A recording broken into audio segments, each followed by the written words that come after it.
Buenos días, presidente. Yo quería preguntarle primero que nada cuál es su opinión sobre la batalla legal que anunció el Consejo Coordinador Empresarial contra el plan energético de su administración.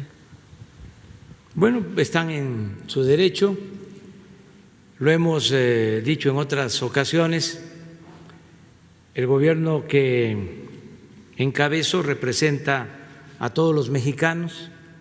Creo que ese es uno de los cambios sustanciales, de los más importantes, lo que distingue a la nueva etapa que se está viviendo en México en lo que tiene que ver con las actividades públicas. Ya hay una separación que no la había entre poder económico y poder político. Antes el poder económico dominaba y se atendía nada más el interés de los grupos de intereses creados, solo los hombres de negocios, y no se atendía el interés del pueblo de México. Se decía inclusive que había que apoyar a los de arriba, porque si les iba bien a los de arriba, les iba a ir bien a los de abajo, que si llovía fuerte arriba, goteaba abajo, como si la riqueza fuese permeable o contagiosa. Ahora ya no es así. Ahora se cumple con el mandato constitucional, con el artículo 25 de la Constitución, que establece que es el Estado el que debe conducir, planear, llevar a cabo las acciones del desarrollo de nuestro país. El Estado, que representa a todos los mexicanos, y los recursos ahora se están destinando abajo de la pirámide social. Y esto ya lo he explicado en un texto reciente, también ayuda a los de arriba. Antes se decía, desde hace muchos años, siglos, se decía, ¿qué haremos con los pobres? Ahora no es así. Ahora podríamos decir, ¿qué haremos con los ricos? Los pobres primero, sin que esto signifique abandonar a los que tienen más recursos económicos. Pero es para explicar por qué el cambio. Entonces, ¿cuál es la inconformidad ahora? Pues se habían apoderado del sector energético, en particular de la industria petrolera y de la industria eléctrica, y estaban conspirando para destruir a Pemex y a la Comisión Federal de Electricidad. Y hay constancia de lo que estoy diciendo. Se entregaron contratos, en el caso de Pemex, se dejó de invertir para que se dejara de producir petróleo, se entregaron estos contratos a particulares con la llamada reforma energética, y según esos contratos, y así lo dijeron, engañando a todo el pueblo, iban a significar más producción petrolera y más beneficios ¿Cuáles beneficios se obtuvieron? Nada, bajó la producción, acabaron con la industria petroquímica, dejaron en ruina las refinerías, se esmeraron en no construir una nueva refinería en 40 años, aumentaron lo que quisieron, el precio de las gasolinas. En el caso de la industria eléctrica, lo mismo, les entregaron el mercado de la electricidad a particulares, violando la Constitución al inicio, en el gobierno de Salinas, entregaron contratos a empresas particulares, nacionales, pero fundamentalmente extranjeras, empresas que luego se llevaron a trabajar a los altos funcionarios públicos que les permitieron esas privatizaciones. Hasta un expresidente se fue de consejero de una empresa eléctrica española, de Iberdrola, un expresidente de la República. Contratos leoninos muy favorables a las empresas particulares, tanto en la adquisición de gas como en la compra de la energía eléctrica, dejando de lado a la Comisión Federal de Electricidad con un plan de cerrar las plantas de la Comisión Federal de Electricidad para dejarles todo el mercado a las particulares, al grado de que llegaron a venderle a la Comisión Federal de Electricidad el 50% de toda la energía eléctrica que consumimos en el país. Y también, ¿en qué se beneficiaron los consumidores? Sí, subía y subía el precio de la luz, ¿por qué entonces no protestaban los que ahora se inconforman? ¿Cómo va a salir adelante el país? ¿Cómo va a desarrollarse México? ¿Cómo se va a impulsar su industria, sus actividades productivas, si el precio de la luz es más caro que en otras partes del mundo? ¿Es más cara la luz en México que en Estados Unidos?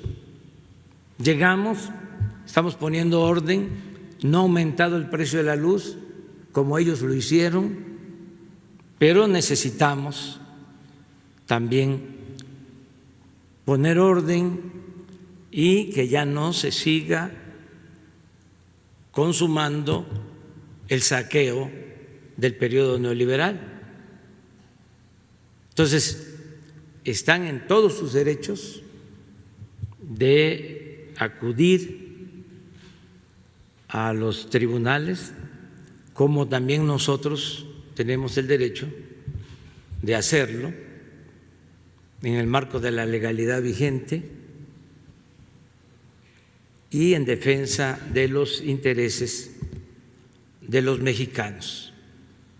Si no ponemos orden, pues va a seguir lo mismo, la corrupción, van a seguir viendo a México como tierra de conquista, como lo hacían, venían las empresas extranjeras a saquear, saquearon más en este periodo neoliberal que lo que saquearon durante los 3 siglos de dominación colonial. Hicieron lo que quisieron y la verdad me sorprende que algunos, no todos desde luego, empresarios mexicanos defiendan este sistema, este régimen de corrupción.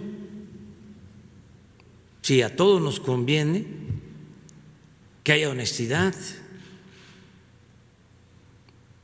Están en una campaña estos privilegiados de desprestigio a nuestro gobierno, ya como no les da el desinformar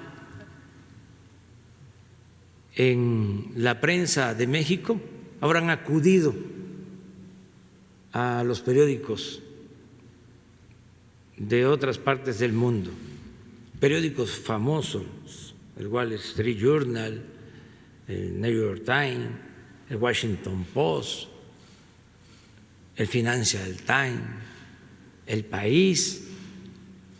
Pues, ¿cuál es la característica de estos periódicos?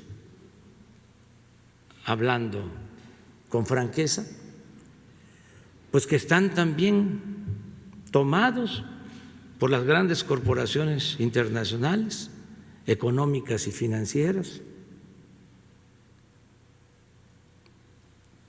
Es una decadencia también expresada en los medios de comunicación del mundo, así como necesitamos revisar la política económica que se ha aplicado, el fracaso del modelo neoliberal y optar por algo del todo nuevo, ya no seguir con el mismo camino trillado de siempre. Así también hay que hacer una revisión profunda sobre el papel de los medios de información, sobre todo imprimirles, ese es mi punto de vista muy respetuoso, ética. Hace falta imperativo ético en el ejercicio del periodismo. Es muy lamentable que en Estados Unidos, que tenían históricamente desde la fundación de esa gran nación, con principios democráticos como los describe Tocqueville, habían dos cimientos importantísimos. Uno era su poder judicial independiente. Lo siguen manteniendo. Incluso siguen hasta eligiendo a sus jueces.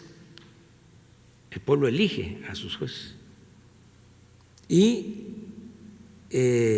apego a la legalidad. No es casual que todos los opositores mexicanos en la historia decidían irse a Estados Unidos. A Hidalgo lo detienen en Coahuila y lo llevan preso y lo asesinan, lo fusilan en Chihuahua, porque iba al norte. Juárez estuvo allá, en Chihuahua, en Paso del Norte, lo que es ahora Ciudad Juárez, como 2 años en el norte. Los Flores Magón, cuando la revolución, allá hacían el periodismo. Madero lanza el plan de San Luis para derrocar a Porfirio Díaz en Estados Unidos, en San Antonio, Texas. ¿Por qué se iban allá?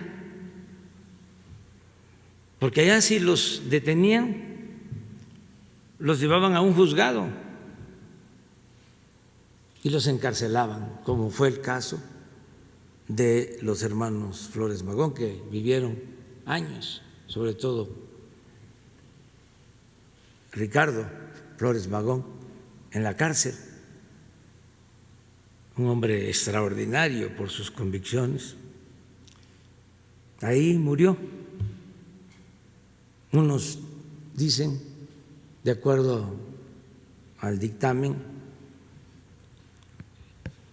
al diagnóstico, de que por un infarto. Otros no creen esa versión y se habla de que fue ahorcado, estrangulado en su celda.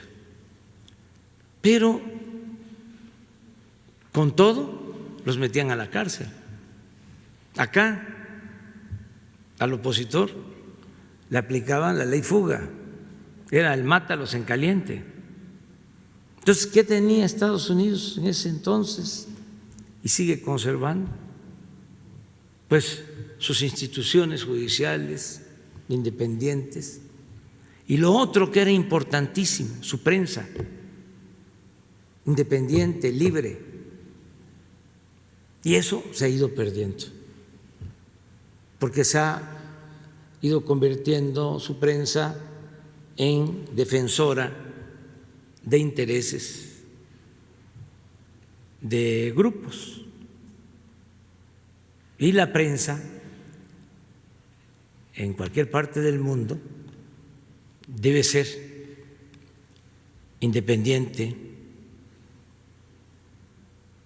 alejada del poder económico, del poder político y cercana siempre a los ciudadanos, al pueblo, a la verdad. En el caso del país, de España, pues era